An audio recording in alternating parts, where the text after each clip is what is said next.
Captain Elena Vasquez looked up at the massive crystal dome above her head. Stars twinkled through the transparent ceiling of the Grand Assembly Hall on Nexus Prime.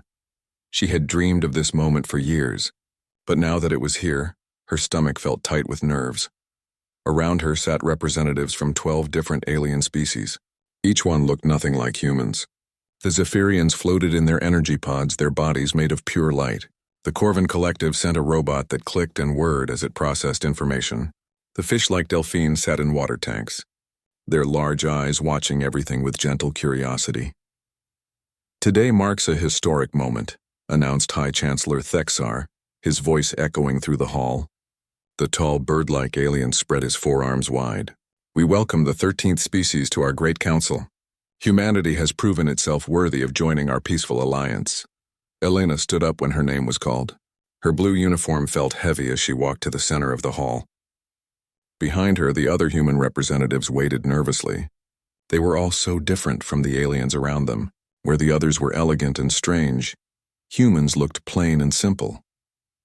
"On behalf of humanity," Elena said, her voice steady despite her racing heart, "we accept this honor. We promise to follow the ways of peace and cooperation that have made the Galactic Council strong for thousands of years." The ceremony was beautiful. Ancient songs were sung in languages that sounded like music. Light shows painted the dome with colors that had no names in human languages. When it was over, Elena felt like humanity had finally found its place among the stars. The next 50 years seemed to prove her right. Humans worked alongside aliens on projects across the galaxy. They built space stations, explored new worlds, and solved problems together. The other species shared their technology, though always carefully. They taught humans about faster-than-light travel, energy shields, and medical treatments that could heal almost any injury. In return, humans offered something the galaxy had not seen for a long time. They had fresh ideas and refused to give up when things got hard. When the Corvin Collective's main computer broke down after running for 3,000 years, human engineers fixed it in 6 weeks. When two alien species started fighting over a trade route, human diplomats found a solution that made both sides happy. The Council gave humanity worlds to colonize. Most of these planets were harsh places that other species had given up on. Rocky worlds with thin air, ice planets with howling storms, desert worlds where water was more valuable than gold. The aliens thought they were being generous by giving humans these worthless places. They were wrong. Humans took those dead rocks and turned them into gardens. They built cities under ice sheets and carved homes into mountainsides. They found ways to grow food in soil that had never known life. Each new colony became a small miracle of human determination. Elena, now promoted to admiral, watched all of this with pride. She traveled between human worlds, seeing farmers harvest crops on planets where nothing should grow, watching children play in parks built inside asteroid mines. Humanity was spreading through space like seeds on the wind, but not everyone was happy about this success. In the private chambers of the Council, older species began to whisper. The ethereal Zephyrians spoke of human contamination of ancient traditions. The mechanical Corvin worried about human unpredictability, disrupting their perfectly ordered systems. Even the gentle Delphine expressed concern about humanity's rapid expansion. "They learn too fast," said Council Member Vexini during a closed session that humans were not invited to attend. "In 50 years, they have advanced more than most species do in 500. Their military grows stronger each year," added another representative. "They ask too many questions about our defensive systems." "And their colonies," whispered a third voice. "They turn impossible worlds into thriving settlements. What happens when they decide our worlds would be better under human control?" These concerns were shared in secret messages and private meetings. The original 12 species had ruled the galaxy for so long that they had forgotten what it felt like to face real competition.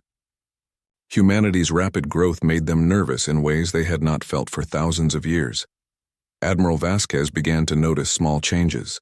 Trade agreements that humans had signed started to expire without renewal. When humans applied for permits to explore new star systems, their applications were delayed for months. Human representatives were excluded from certain council meetings, told these sessions dealt with sensitive, administrative matters. The most troubling sign came when human scientists were quietly removed from joint research projects Dr. Sarah Kim had been working on. medical research with the Delphine, for 5 years when she was suddenly told her security clearance had been revoked. Dr. James Chen, studying stellar phenomena with a mixed species team, received orders to return to human space immediately. Elena tried to address these issues through proper diplomatic channels. She requested meetings with council leadership and filed formal complaints about the treatment of human citizens. Each time she received polite responses that promised investigation and resolution. Nothing ever changed. Maybe we're moving too fast, suggested Colonel Martinez during a staff meeting on Elena's flagship. Perhaps we should slow down our expansion, show them we're not a threat. Elena stared out at the stars through the ship's main window. In the distance, she could see the lights of New Terra, one of humanity's most successful colonies. 5 years ago, it had been a frozen wasteland. Now it housed 2 million people and produced enough food to feed 3 star systems. We're not doing anything wrong, she said finally. We're following every rule they've given us. We're being good neighbors and loyal allies, she was right. But being right would not save them. In the deepest levels of Nexus Prime, in chambers that did not appear on any official building plans, the 12 original council species held their most secret meetings. Here, away from recording devices and human observers, they spoke freely about the human problem. Charts and graphs covered the walls showing human population growth, technological advancement, and military expansion. Every line pointed upward at angles that frightened the assembled aliens. If we allow this to continue, said High Chancellor Thexar, humanity will surpass us within another century. Their colonies already outnumber ours. Their ships explore regions of space we have never seen. They are still primitives, argued one representative. Their technology remains inferior to ours. For now, replied another voice. But they learn from everything we teach them. They improve our designs and make them better. How long before they no longer need us? The debate continued for hours, but the conclusion was inevitable. 12 species that had ruled the galaxy for millennia were not willing to share that power with aggressive newcomers. The vote, when it finally came, was unanimous. Humanity would have to be stopped. Permanently. Admiral Vasquez stood on the observation deck of her flagship, watching supply ships travel between human colonies. Families were building new lives on distant worlds. Children were being born who would never see Earth but would carry human dreams to stars their parents had never imagined. She had no idea that in the secret chambers of Nexus Prime, those dreams had just been sentenced to death. The Council had decided that the galaxy was not big enough for 13 species after all. The betrayal was coming, but humanity's greatest strength had always been their ability to trust. It was also about to become their greatest weakness. Dr. James Chen rubbed his tired eyes and looked at the computer screen again. The numbers still did not make sense. For 3 months, he had been working on what his alien colleagues called theoretical biological defense protocols. The project was supposed to help protect different species from unknown diseases they might encounter while exploring new worlds. The research station orbited Kepler 442, a neutron star that provided massive amounts of energy for their experiments. Chen shared the lab with scientists from 6 different species, all working together to solve the mysteries of xenobiology. It was exactly the kind of cooperative project that made him proud to be part of the Galactic Council. But tonight, something was wrong with the biological modeling system. The computer kept showing error messages when Chen tried to run his simulations. The pathogen models were behaving strangely, as if the system was designed for something completely different than what they had been told. Chen decided to dig deeper into the program code. As a human, he had always been good at finding problems in complex systems. His alien colleagues often joked that humans had a talent for breaking things in useful ways. What he found made his blood turn cold. Hidden beneath layers of security protocols and disguised as background processes, Chen discovered the truth. The biological defense system was not designed to protect anyone. It was a weapon.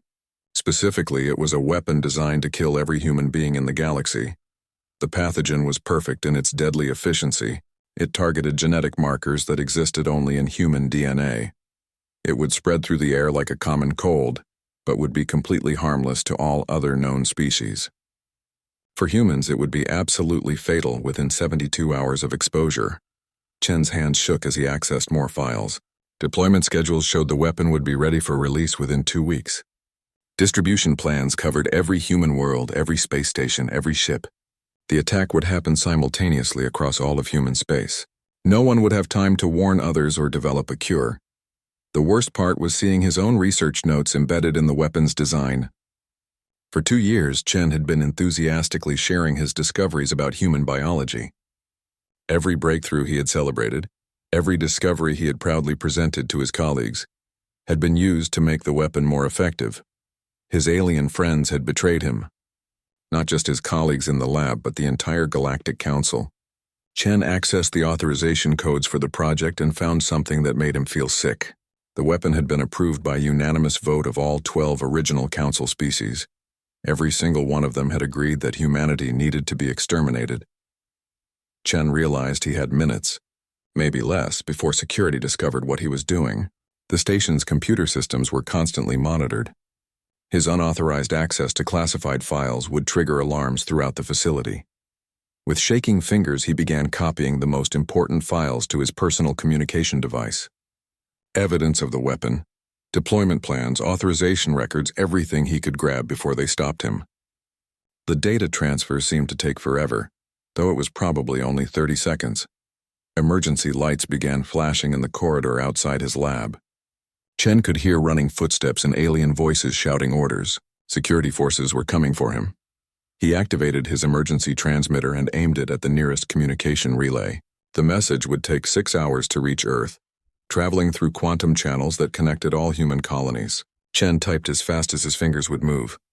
Admiral Vasquez, Priority Alpha, they mean to kill us all. Galactic Council has developed biological weapons specifically targeting human genetics. Deployment in 2 weeks. The vote was unanimous. All 12 species agreed to our extermination. Research complete. No cure possible with current technology. Initiate Omega Protocol immediately. This is not a drill. They betrayed us. James Chen, Research Station Kepler 442. End message. The lab door exploded inward just as Chen hit the transmission button. Corvin security robots rolled into the room, their weapon systems already charging. Behind them came Zephyrian guards floating in their containment suits. "Dr. Chen," said the lead Corvin in its mechanical voice, "you are under arrest for unauthorized access to classified materials." Chen laughed, surprising himself with how bitter the sound was. "Classified materials? You mean the plans to commit genocide against my entire species?" The Zephyrian's energy form flickered with what might have been embarrassment. "You were not supposed to discover that information." "No," Chen said. "I was supposed to help you build the weapon and then die with everyone else." "How long have you been planning this?" "The Council determined that humanity posed a long-term threat to galactic stability," the Corvin replied. "The decision was made for the greater good of all species. All species except mine," Chen said. 6 hours later, Admiral Elena Vasquez was eating dinner in her quarters when the priority message arrived. She read Chen's transmission 3 times before the full meaning sank in. Then she set down her fork and reached for her emergency communication device. Within an hour, every human fleet commander, colonial governor, and government official received the same message. Emergency sessions began on Earth, New Terra, and dozens of other human worlds. The evidence Chen had sent was examined by humanity's best scientists and military analysts. The conclusion was unavoidable. The Galactic Council intended to murder every human being in the galaxy within 2 weeks. Admiral Vasquez stood in the command center of her flagship, surrounded by holographic displays showing the positions of human fleets across known space. Her senior staff waited for orders, their faces grim with the knowledge of what they faced. "How many ships can we get combat-ready in 48 hours?" she asked. "Maybe 60% of the fleet," replied Captain Torres. "But Admiral, their technology is still superior to ours. Even if we mobilize everything, we don't have enough firepower to fight the entire Council." Vasquez studied the tactical displays. Torres was right. In a straight fight, humanity would lose badly. The Council had ruled the galaxy for thousands of years. Their weapons were more advanced, their shields stronger, their numbers overwhelming, but that assumed humanity would fight by the Council's rules. "Contact General Kim on Earth," Vasquez ordered. "Tell her to activate Project Jericho immediately. All phases, all worlds, full implementation." "Admiral," said her communications officer, "Project Jericho requires revealing classified technology. If we use those systems, we can never go back to the way things were. Vasquez looked out at the stars, thinking about human children playing in parks on distant worlds. In 2 weeks, those children would be dead unless humanity acted.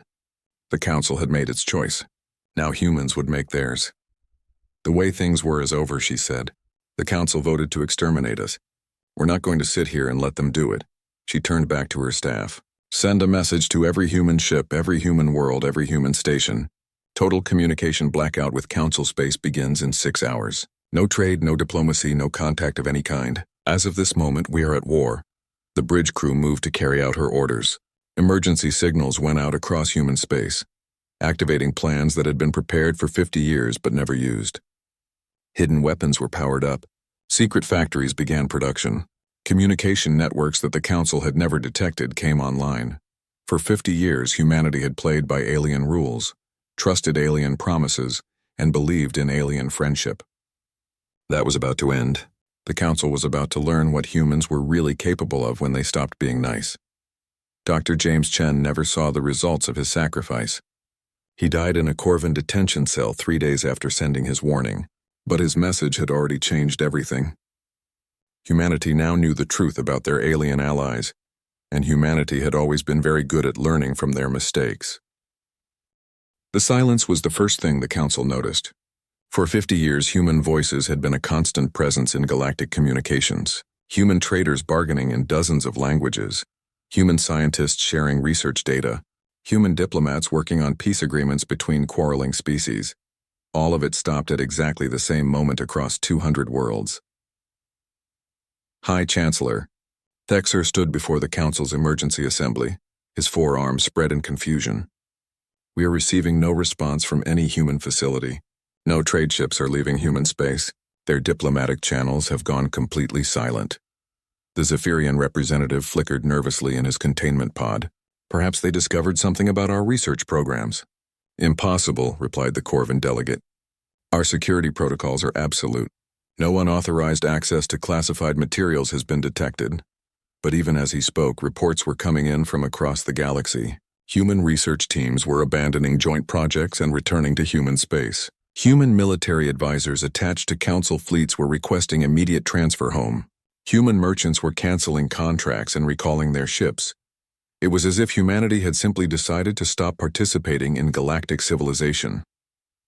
In the Sol system, Admiral Vasquez sat in a conference room that had not been used for decades. Around the table sat individuals whose very existence the council had forgotten. General Sarah Kim, whose strategies had won the brutal Titan Wars before humanity joined the council. Dr. Yuki Nakamura, creator of gravitational weapons that could tear apart moons. Marcus Thompson, former director of Earth's Biological Warfare Division. They want to play extinction games, Vasquez said, looking at each face around the table. Fine. Let's show them what extinction actually looks like when experts handle it. For 50 years, these people had been living quiet lives, their dangerous knowledge locked away in the name of peace and cooperation. The council's betrayal had changed that. Now their expertise was needed again. Dr. Nakamura activated a holographic display showing weapon designs that had been classified since humanity's admission to the council. Singularity bombs, she explained.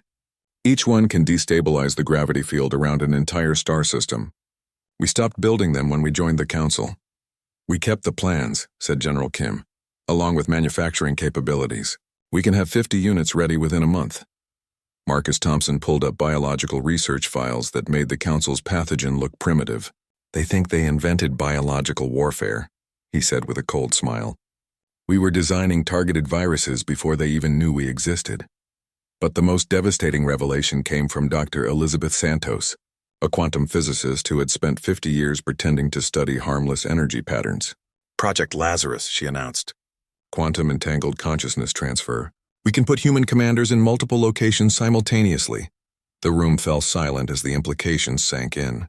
Every major military power in the galaxy struggled with the same problem. Faster-than-light travel made coordinated campaigns nearly impossible. By the time orders reached distant fleets, the tactical situation had changed completely. Humanity had solved that problem decades ago. How many ships can we coordinate simultaneously?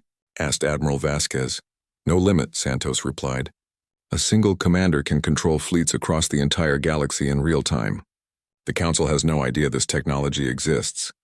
Vasquez stood up and walked to the window overlooking Earth's orbital shipyards. What she saw there would have shocked any Council observer. Hidden construction bays were opening for the first time in 50 years, revealing ships that used technology the aliens had never seen. Humanity had been building a second fleet in secret for half a century. The visible human navy, the one the Council knew about, was powerful but not threatening. Fast scouts, efficient cargo ships, respectable warships that followed Council design principles. This shadow fleet was something else entirely. Ships that could exist in multiple dimensions simultaneously. Vessels that used controlled gravity fields for both propulsion and weapons. Stealth technology that made human ships effectively invisible to Council sensors. Fighter craft that could operate inside the event horizon of black holes. How long? Vasquez asked. Until we can deploy everything? 72 hours, replied General Kim. But Elena, once we reveal this technology, there's no going back. The Council will know we've been lying to them for 50 years. Good, Vasquez said. Let them know. Let them understand exactly what they've done. Across human space, Operation Jericho unfolded with mechanical precision. On New Terra, hidden weapon factories emerged from underground bunkers. On Titan Station, gravitational manipulation devices that had been disguised as mining equipment revealed their true purpose. On the frontier worlds, colonists activated defensive systems that could protect entire planets. The Council's intelligence networks detected fragments of this activity, but they could not understand what they were seeing. Energy signatures that made no sense according to known physics. Ship movements that seemed to violate the laws of space-time. Communications networks that operated faster than light without using any technology the Council recognized. Something is wrong, reported Zephyrian Intelligence Director Nexar during an emergency briefing. Human energy readings have increased by 4,000% in the last week. They are either conducting massive industrial operations or preparing for war. They cannot be preparing for war, insisted the Corvin military analyst. We have complete records of their military capabilities. They lack the technology for effective resistance against Council forces. The analyst was wrong. The Council's records showed only what humans had chosen to reveal. For 50 years, humanity had been conducting the most successful intelligence operation in galactic history, learning everything about Council capabilities, while revealing nothing of their own.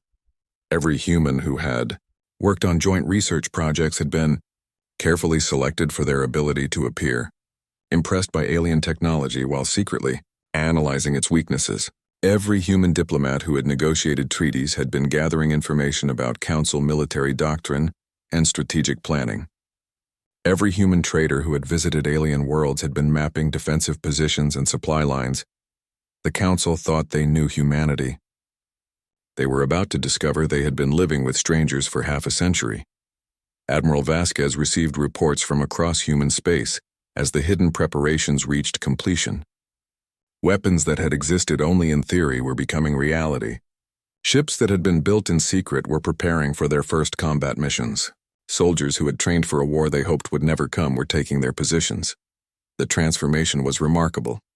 In less than a week, humanity had gone from peaceful Council members to something the galaxy had never seen before. A species that had deliberately prepared for total war while maintaining perfect secrecy for 50 years. Admiral, reported Captain Torres, all fleets are in position. All weapon systems are online. All communication networks are ready for quantum coordination. Vasquez looked at the tactical display showing human forces positioned throughout the galaxy. Ships that could strike without warning. Weapons that could destroy entire star systems. Commanders who could coordinate across impossible distances. The Council wanted to commit genocide? Fine. Humanity would show them what real genocide looked like. Open a channel to the Council chambers on Nexus Prime, she ordered. Admiral, her communications officer warned, this will reveal our location to their tracking systems. Good, Vasquez replied. I want them to know exactly where we are when we tell them what's coming. The transmission activated, carrying her voice directly to the heart of Council space. In chambers across the galaxy, alien leaders heard a message that would haunt their nightmares. This is Admiral Elena Vasquez of the United Earth Fleet. We know about your pathogen. We know about your plans. We know you voted unanimously to murder 15 billion human beings. She paused, letting the words sink in. You wanted to see what humanity looks like when we stop playing by your rules. Congratulations. You're about to find out. Fleet Admiral Zerion of the Zephyrian Navy stared at his sensor display in growing confusion. According to his instruments, there was nothing in the Kepler sector except empty space and cosmic radiation.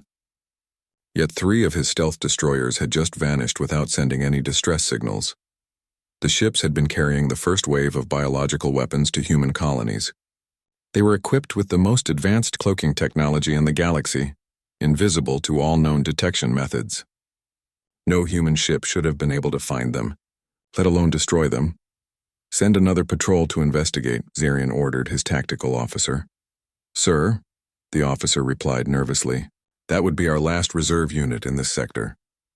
Do it. The second patrol lasted exactly 14 minutes before disappearing in the same mysterious way. No explosions, no debris, no emergency transmissions. The ships simply stopped existing. Similar reports were flooding in from across Council space. Dozens of weapon-carrying vessels had vanished while traveling through supposedly secure space lanes. The biological attack against humanity was falling apart before it could begin. In the Council chambers on Nexus Prime, emergency sessions were being held every few hours. The 12 species that had ruled the galaxy for millennia were discovering that their carefully planned genocide was not going according to schedule. How are they doing this? Demanded High Chancellor Thexar, his bird-like features twisted with frustration. Human technology is primitive compared to ours. They should not be able to detect our stealth ships. The truth was worse than he could imagine. Humanity was not detecting the ships at all. They had been waiting for them. Dr. Chen's sacrifice had given humans complete access to the biological weapons deployment schedule. Human vessels had been positioned along every planned route for weeks, using stealth technology that made Council cloaking systems look like children's toys. Captain Lisa Park watched, from her invisible destroyer, as another Council weapon ship approached the coordinates where it was supposed to deploy its deadly cargo. The alien vessel moved slowly and carefully, following protocols designed to avoid detection by primitive human sensors. It never occurred to the Council crew that human ships might be waiting in a parallel dimension, watching their approach through quantum sensors that existed outside normal space-time. Target acquired, Park reported to her crew, activating dimensional shift weapon. The weapon was humanity's answer to a fundamental question. How do you destroy something without creating evidence that a battle occurred? The solution was elegant in its simplicity. Instead of shooting the target, they simply moved it to a place where it had never existed. The Council ship vanished along with its crew and its cargo of death. Not destroyed, not captured, just deleted from reality as if it had never been built. Another one down, Park said grimly. How many is that today? 47, replied her weapons officer. The Council is running out of delivery ships. The same scene was playing out across the galaxy. Human forces that the Council did not know existed were systematically destroying an attack they should never have detected. It was becoming clear to Council leadership that something had gone very wrong with their intelligence estimates. High Chancellor Thexar called an emergency meeting of the full Council. Representatives from all 12 species gathered in the Great Chamber, their faces showing the first real fear they had felt in thousands of years. The humans know, announced Zephyrian Intelligence Director Nexar. Somehow they discovered our biological warfare program. They have been preparing countermeasures for weeks. Impossible, insisted the Corvin representative. Our security was perfect. No unauthorized access occurred. Then explain how they knew exactly when and where to position their ships to intercept our weapon deliveries. Nexar replied coldly. The debate was interrupted by an urgent communication from the Council's military command center. The message was brief but terrifying. Human ships had appeared near Bastion Station, the Council's most secret military facility. Bastion Station existed in a pocket dimension, accessible only through quantum gates whose frequency patterns were among the most closely guarded secrets in Council history. No one outside the highest levels of government even knew the facility existed. Yet there they were on the long-range sensors, human vessels of unknown design, moving through space in ways that violated basic physics. Impossible, whispered the Delphine representative. How did they find it? The answer was simple but devastating. For 50 years, human researchers had been working on council projects, human diplomats had been attending council meetings, and human engineers had been maintaining council systems. Every piece of classified information, every secret location, every hidden weakness had been carefully cataloged and stored. The council had invited the enemy into their most sensitive facilities and never realized they were being studied. Admiral Vasquez stood on the bridge of the UES Retribution, watching the massive council fleet scramble to respond to their impossible arrival. The facility they had found was supposed to be the staging area for humanity's destruction. Instead, it was about to become the site of the Council's greatest military defeat. Around her, human commanders coordinated the assault with impossible precision. Ships that should not have been able to communicate across interstellar distances shared information in real time. Weapons that had never been tested in combat performed exactly as their designers had promised. The battle was less a fight than a demonstration of overwhelming technological superiority. Council ships fired their most powerful weapons at human vessels that seemed to exist in multiple places simultaneously. Energy beams that could destroy planets passed through human ships as if they were ghosts. Missiles that could track targets across star systems lost their locks when human vessels shifted into parallel dimensions. Meanwhile, human weapons were having no trouble finding their targets. Gravitational bombs that collapsed spacetime turned Council destroyers into compressed matter. Energy weapons that drew power directly from black holes cut through Council shields like paper. Hunter-killer drones that thought faster than biological brains anticipated every defensive maneuver. "Sir," reported the tactical officer on Zarian's flagship, "we've lost 60% of our fleet. The humans haven't taken a single casualty." Zarian stared at his display in disbelief. The human ships were not just winning. They were playing with the Council forces like predators toying with prey. Every time his ships tried a new tactic, the humans were already prepared with a counter. It was as if they knew every move before it was made, which of course they did. For 50 years, humans had been studying Council military doctrine, learning their strategies and identifying their weaknesses. This battle was not improvisation. It was the execution of a plan that had been refined for decades. "Admiral," his communications officer called out, "we're receiving a transmission from the human flagship." Admiral Vasquez appeared on Zarian's main screen, her expression as cold as the space between stars. Behind her, tactical displays showed the systematic destruction of the Council's most powerful fleet. "Fleet Admiral Zarian," she said, her voice carrying absolute authority, "I want you to transmit a message to the Council chambers on Nexus Prime." Zarian said nothing, watching his ships die on the tactical display. "Tell them," Vasquez continued, "that humanity has received their message about genocide. Tell them we understand their position perfectly." She paused, and Zarian could see something terrible in her eyes. Not anger, but the cold calculation of someone who had moved beyond emotion into pure purpose. "Tell them we said no." The transmission ended just as another massive explosion lit up the space around Zarian's ship. He looked at his tactical display and saw the truth written in fire and wreckage. The Council had awakened something that their own rules of civilization could not comprehend. Humanity was not just fighting back. They were demonstrating that when it came to warfare, the young species from the Orion Arm were not students anymore. They were teachers. And the lesson they were teaching was simple. Some mistakes have permanent consequences. Within hours, news of Bastion Station's destruction reached every corner of the galaxy. The Council's secret fleet, the one that was supposed to oversee humanity's extinction, had been annihilated without destroying a single human vessel. But that was just the beginning. The real war was about to start, and humanity was about to show the galaxy what 50 years of careful preparation could accomplish when unleashed all at once. The war lasted 6 months, but the outcome was decided in the first week. What the Council had failed to understand was that humanity's 50 years of cooperation had not been simple friendship. It had been the most successful intelligence operation in galactic history. While alien leaders believed they were mentoring a young species, humans had been studying, learning, and preparing for the day when that knowledge might be needed. That day had come.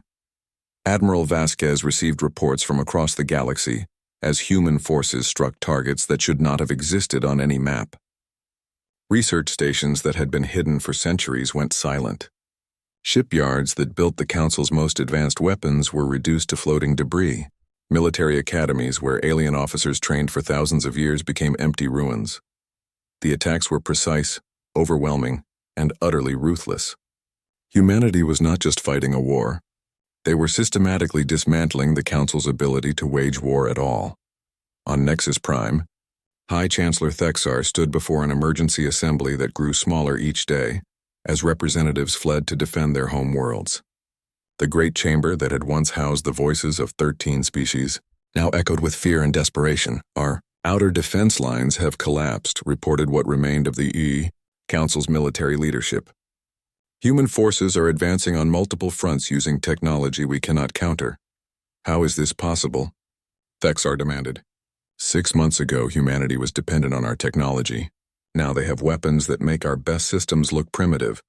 The answer was as simple as it was terrifying. Humanity had never been dependent on Council technology. They had been pretending to be weaker than they were while secretly developing weapons that surpassed anything the galaxy had ever seen. Every human scientist who had worked on Council projects had been carefully selected for their ability to learn alien technology while revealing nothing of human capabilities. Every breakthrough they had shared had been outdated by decades. Every weakness they had admitted had been carefully chosen misdirection. The Council had been living with an enemy for 50 years and never realized it. Captain Sarah Martinez piloted her stealth fighter through the ruins of the Corvin Collective's primary shipyard. The massive facility had taken 3,000 years to build and had produced the most advanced vessels in Council space. It had taken her squadron 4 hours to reduce it to scrap metal. Target neutralized, she reported to Admiral Vasquez. Moving to secondary objectives. Understood, came the reply. Good work, Captain. How are you feeling? It was an odd question in the middle of a military operation. But Martinez understood why the Admiral asked.